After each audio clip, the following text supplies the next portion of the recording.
Welcome back to the channel, back in the garage, back in the man cave. Now, floor's all white now, you notice the mats are all gone? Those carpeted mats that I bought look great. We're just holding oil, and I was walking oil into the house, into the carpets in the ops room where the computer is. So I've cut all the mats back. I've just got the one mat now for the Jeep to sit on, tape round that I put on. Just going to get a oil warning sign put on it when the Jeep's out. Obviously I've got the inkle pad underneath for the standard issue transfer box, which you can never stop leaking no matter what you do though. And the Jeep's now C201. That's how it should be. Yep, C201, the only one in the UK. There you go. So let's get these bars put on and the longer cables onto the Classic. I'll push the Jeep back and we'll bring the bike in. You can see they're taller, about 1.5 inches, maybe an inch. I put money on it. These are the bars at the foot on the new J Series Bullet, because it's got a taller bar for its taller seat.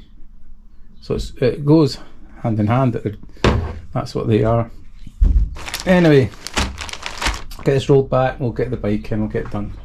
So I was going to time lapse this, but time lapse stuff's terrible to watch, so I'll just do an over voice, or voiceover you want to say, and it means I just can keep working rather than shifting the cameras. I know you're not going to see everything you might want to see, but there's not a lot to see. Taking the bars off, and I've done all this again already in a video. All I'm doing is taking everything off and putting it in places where I can just pick it back up and put it back on. So obviously I've got the hand guards, and they're not actually bark busters, they're hand guards, because that's what they are, guards. If they were back busters, they'd actually clamp onto the handlebar itself. And we'll take them off as a start, and then we'll start disconnecting everything on the handlebar controls.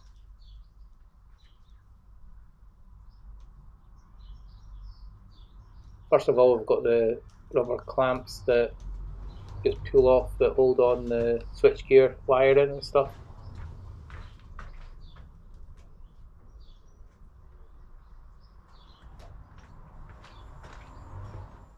Okay, so next we'll just loosen off the switchgear and disconnect them.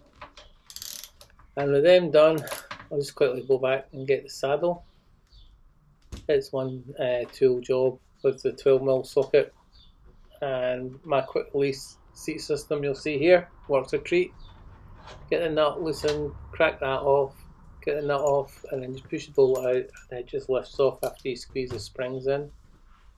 On my quick release system, works a treat. There you go, look at that, perfect.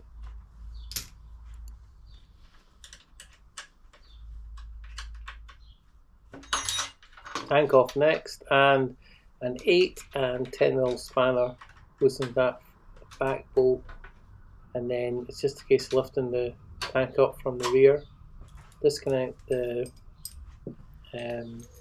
fuel connection, and then we'll take the electrical connection off as we lift it higher, and then pull the 2 breathers off. That's the tank removal done.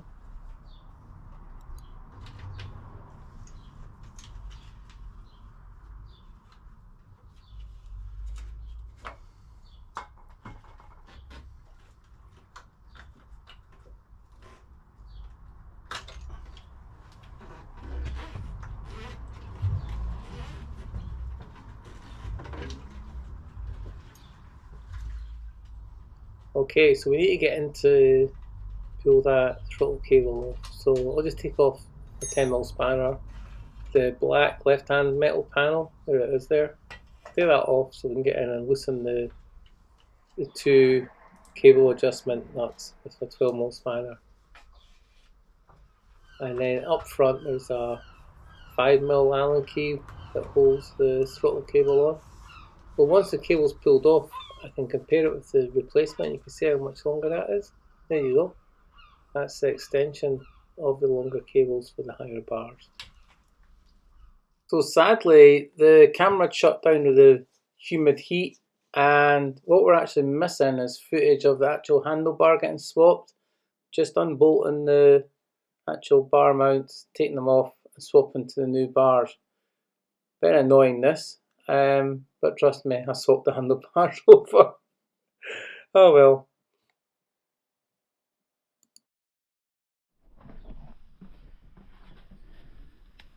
So just showing you there how you can pull that up to get in and disconnect it.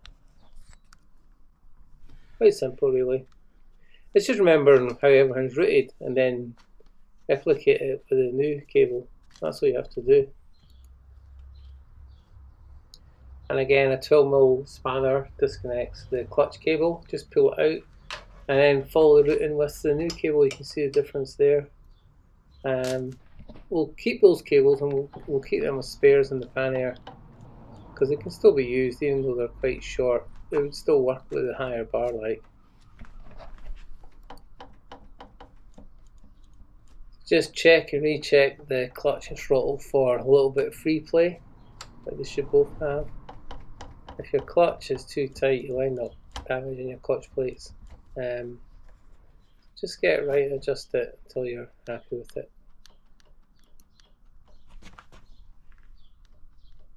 And with the throttle cable connected, you can just see there's a little bit of free play here. See that? Just a little wiggle. That's all it needs, just a little bit. So there's a fuel X actually in there. I thought I'd just point that out. That's where I put it anyway. So let's get the switchgear back on, get that connected up.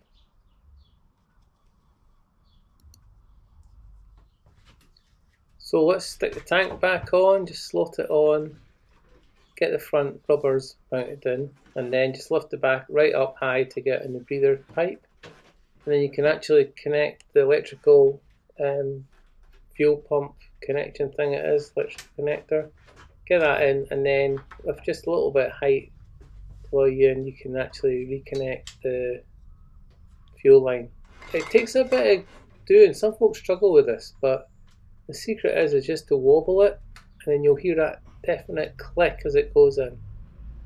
It's not that hard, just persevere. Don't push it, don't just let it, it will find its way in clicking.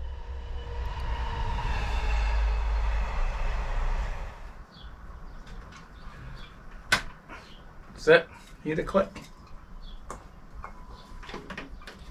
There you go, if you hear that definitive click sort of, that's it in anyway. So that's the fuel tank on. We'll put the back bolt back in. I'm just going to start the bike up now and check the throttle is all working okay. You know, if I can turn the bars or it's not raising the revs or anything, let me know it's okay.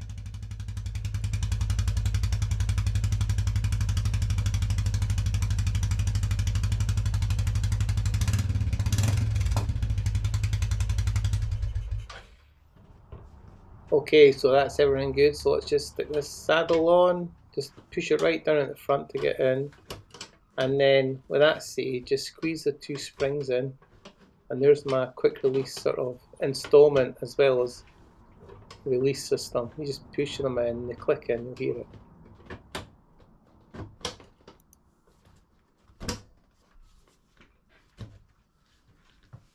And with the seat in, the way I've done it, you've seen the links to the way I put my seat in. It's just the one nut and bolt that I use for mine, as you've seen. Just put that in, tighten it up basically, and you'll find that if, like me, you've hacksawed a couple of ridges on the inside of the flange head of the bolt, then it grips the frame. So you don't need two sockets, you just need one on the 12mm nut. Tighten that up, job done.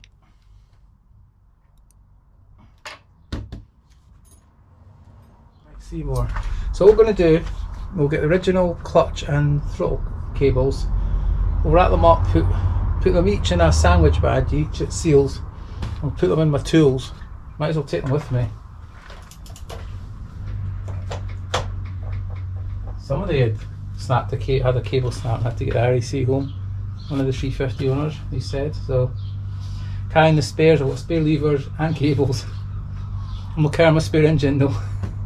Anyway, you'll see that out for our run later on. So I'm just out a quick run, trying these bars, and they're really comfy. You can feel the width because my hands aren't falling off the ends of the grips right the bar ends on. Well, the guards, you know what I mean. Yeah, it's good. There's a wee bit of slow cornering, but higher bars do that, don't they? So I'll get used to it. But it's like, the back's right stretched now. Really good. It's a good match for the seat. Definitely a good match for the seat. And I'm back on standard gearing. Back on the 15-tooth gearbox.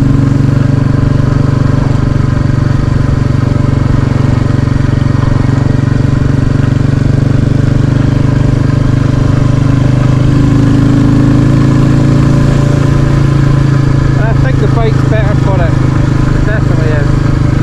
Just coming up from both here.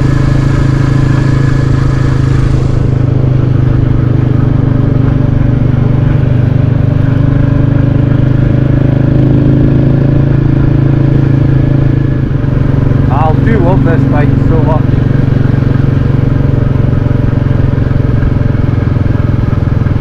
So it shows you how changing just the sprocket can dramatically change a wee bike. I know I shouldn't call it a wee bike, but in motorcycle terms today it seems to be.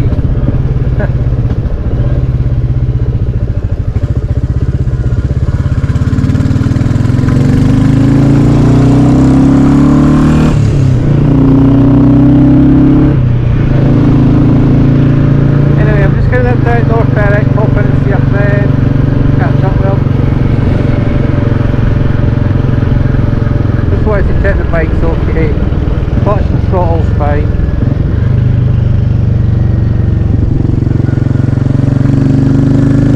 Beautiful, beautiful. Even this bike's really bright. Black cab water again.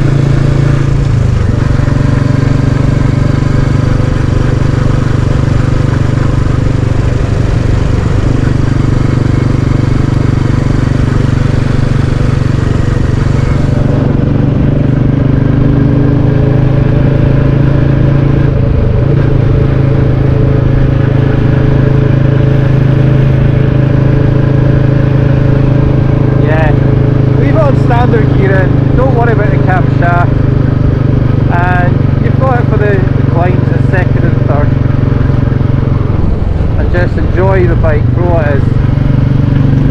It's a fantastic bike.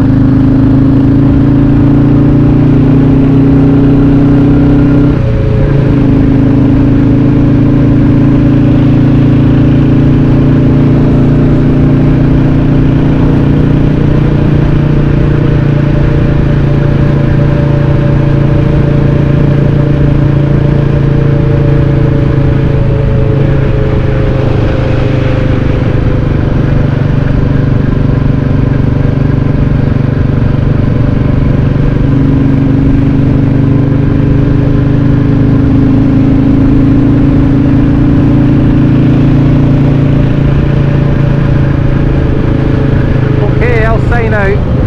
This film's about fitting the bars, nobody out on the bike. Catch you later, okay? Thanks for watching, leave a comment, that, get back to you. Bye for now.